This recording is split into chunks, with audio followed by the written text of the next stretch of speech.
So I'm sitting here with Luba, and I wanted to have a bit of a sit down with her to introduce her to you guys a little bit more, because I've spoken about her many times in my videos, and she's even appeared in a few of the videos as well.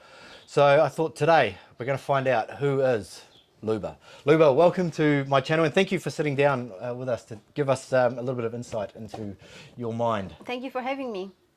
My pleasure. So we've known each other now for probably about a year and a half, maybe a little bit over, and you've helped me in many different aspects of my travels and my journey over here. And one thing that I want to know, how on earth did someone get into this whole dating sphere and stay in it? I mean, you've been doing this for how long now? It's over 10 years. 10 years. So how did you get into this at the start? What made you want to help people get married? It's quite an interesting story, because when I was 18, I got to a speaking club because my mom put me to English school like from 3 years old. And by age of 18, I decided to go to speaking club, we had a topic about family, about matchmaking or something like that. And after the class teacher, and I really all my life I was just using learning English, and I really like it, and I feel it is like my second language. And the teacher said, he was so excited about talking about the families and matchmaking and how people meet, and and she said, maybe she asked me if I work. And I said that no, I'm just a student at economical university.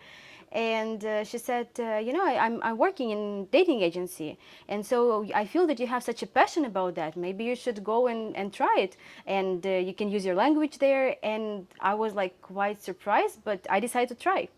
And I went to the agency and I asked if they need an interpreter. They was more than welcome me there, and it's how it started.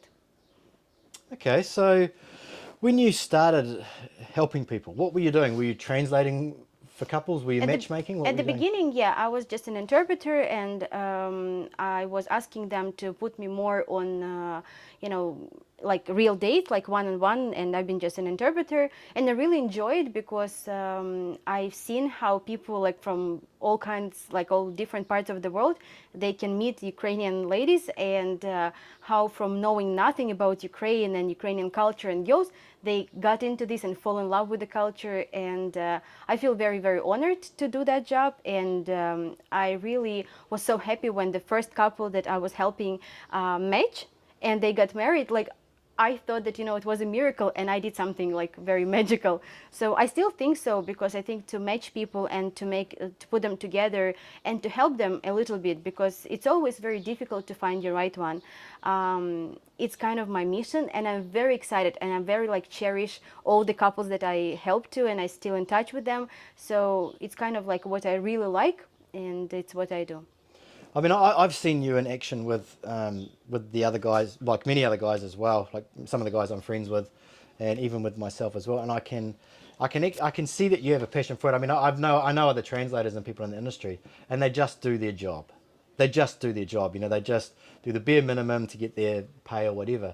But with you, I've always seen something different. You always seem to go a little bit further than what you're supposed to do, and I think that's why a lot of guys actually always try and seek you out to help them. So, and I believe that is something that is very unique, especially in this industry where it's, where there is so much, I guess you could say, bad stuff that can happen, so I think that's pretty good. So when I see you working, you have an insight, you have a way to read people and to try and put these people together, and you always seem to make a call whether or not someone's going to be good for someone or not good for someone, and more times than not, you're right about it. How did you get that experience? How did you, did you work for somebody who taught you that, or is it just, have you worked for some of the larger companies or other agencies?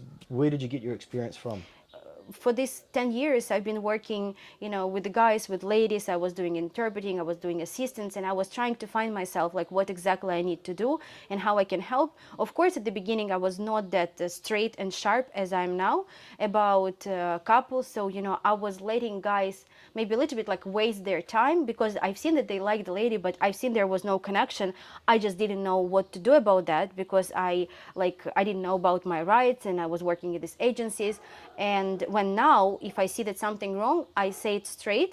And sometimes guys like kind of like feel uncomfortable because they, the girl is beautiful and stuff, and like he still want to talk to her. But I see that, she can be his friend, but the friendship is not what he's looking for, right? Yeah. And so I just very straight, I'm very honest about that, and I'm telling. So somebody offended, somebody mad, but most of them know that if I say so, it means that, I'm right, and they better listen to me to not waste their time, money, emotions, and, feelings. This is the most important. That is, very difficult to recover. I think that's good because I mean, even like here in Odessa, it's when you walk around in the city, you see people on dates, and before I started this, I never would have picked that. I would have just thought there's some woman out with her grandfather or her father or something like that, But now, you see. But what I'm saying is that I know what you mean. yeah. But what I'm saying is that like someone needs to tell that guy and say, look, this is not going to happen, okay? So whether the interpreter should do that, but I guess that's how they have to make money as well, I suppose, and they have Yes, to you're take right. these clients. And I can tell you that, right now I'm on this stage that I'm not working with everybody. If before I start working with somebody, I do interview. And if I feel like, honestly, if I feel that I can help this person, I'm gonna do that. If there's no right expectation, if there's like, I feel that, there's nothing I can do. I can talk to him, I can help him, I can give my advice, but it may not, help. Like I just not start even working with them.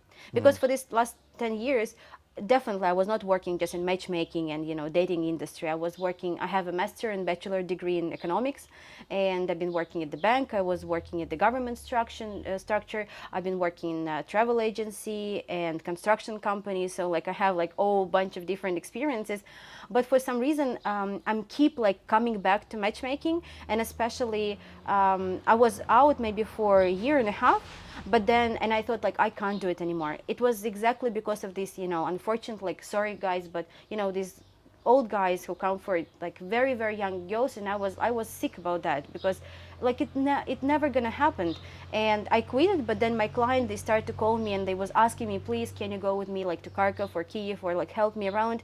And I feel that kind of, maybe I would sound a little bit arrogant, but this industry needs me, and these guys needs me, and I can help them. And I thought like, why would I go against my destiny and against my mission if I can do it? Because I think that I see the result. And I recently, I think I told you, been at the wedding in Texas, and after that, I decided that I probably would not be able to quit because it was so pleasant to see this happy couple. And all the guests, like it was about 300 people there, they knew me, they was giving me a hand. And I felt like I don't know, it was so pleasant. I haven't been at the red carpet Oscar, but I feel like I was so honored. It was so nice. And I decided, yes, it's something that I want to do and to continue to do.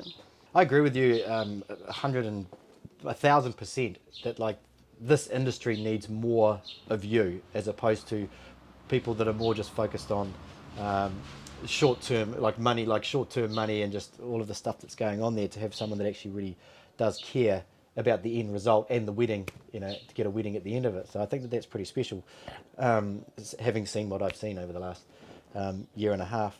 So where do you see yourself in the future? Do you think you'll still stay matchmaking couples? Or do you think you'll look at doing something else? Want to be back a little bit about the short terms. It was always very offending to me. Like, I can't understand that. I'm friends with all my clients, most of them. I've been in US 4 times, and I've been visiting my couples that I helped to create. I've been visiting just the guys who, some of them met girls over there. Somebody was still bachelors.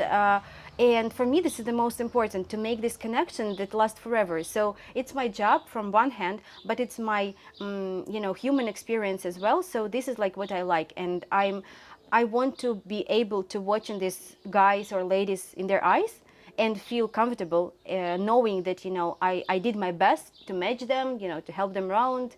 And this is my goal. Like, this is my goal, to do it honest and to do it from my heart. If I feel there's something wrong and the guy is not listening to me, I either tell him this, like I always tell, and if he's still not listening to me, I just, I step back. because I was trying to argue, I was trying to battle it, but it doesn't help. Like if the person wants to listen to me or to somebody else, they listen. You know Yeah, of that. I course. think that Yeah. you have also many questions, and somebody's just listening and follow your advice, and somebody just think that they know better. Yeah. And Yeah, when I noticed that, like, because I talk to a lot of guys as well, and you've even seen, like, on Skype as well, and you can tell straight away when you're talking to someone if you're saying what they want to hear. If you say you don't want to hear, you usually don't hear from them again. They'll go and find someone else who will help them with their and dream. just But will knock their head like, Yeah. yeah, you're right, just because like to make money of them, like, Yeah. oh well, it's business, but there's two kinds of like making business, and anywhere, right? I mean, any kind of business can be done like that. Yeah. And you asked me about like how I see myself in the future. I do a little bit less of like translation and interpreting right now. I do more like a coaching and helping guys when they arrive, to introduce them to the culture, introduce them to traditions and mistakes and some ups and downs. So this is what I like right now. I have some interpreters that I give my like kind of like advices and courses to make them be a little bit like me, Yeah. to also have a very good feedback and very good result. But I definitely see myself staying in this industry because I feel that I can do something. I still like my mission is not over, so I'm still there. Well, I'm glad that you're going to stay in the industry, because I know that there's going to be guys that are going to benefit from your expertise and your knowledge and your experience that you can actually bring to help make these happy couples. I've mentioned you before in my videos, and you've given me a lot of advice, and I've been able to use that to help to learn myself and give to the other guys as well. And it's good that some of these guys can put a face to Luba, the wing woman, and that they can see that you're not just another translator who knows a little bit, who's been doing it for a year. So it's good, and thank you so much for sitting down for me. Just closing, what's 3 bits of advice that you can give guys that you think will help them if they're thinking about doing this? Just 3 bits that if they stick to these 3, it can help them in some way. First I'm gonna say just be yourself. Don't put any mask on you, because some guys who come here, they just they try to play something, they try to become somebody who they are not. So be yourself, be honest, and just everything will align. Second is that to be confident. Most of the guys, they think, oh, I may fail, like, oh, I'm a loser. They feel unconfident, and I'm always try to tell them and explain to them that it's not because I want to give them a compliment. We all unique. You all special. You all deserve to be happy, successful, lucky, and to meet your person. So if you're already on this journey, so you're already a winner if you started. So don't scare of anything. Be confident and go confidently in direction of your dream. And the third one is that put your best foot forward and just do your best and follow your journey, follow your dream, and you're gonna succeed. I promise. Thanks guys for watching the video. Hopefully you enjoyed meeting Luba, and you got a little bit of information from her that can help you along your journey. And if you want to know any information, Luba is very experienced. Please put any questions that you have in the comments, and we'll do our best to answer them in the coming videos. And if you like this video and you like this channel and you like the information that we're putting out to help guys out there, please subscribe to the channel. And I'll see you guys next time. Goodbye.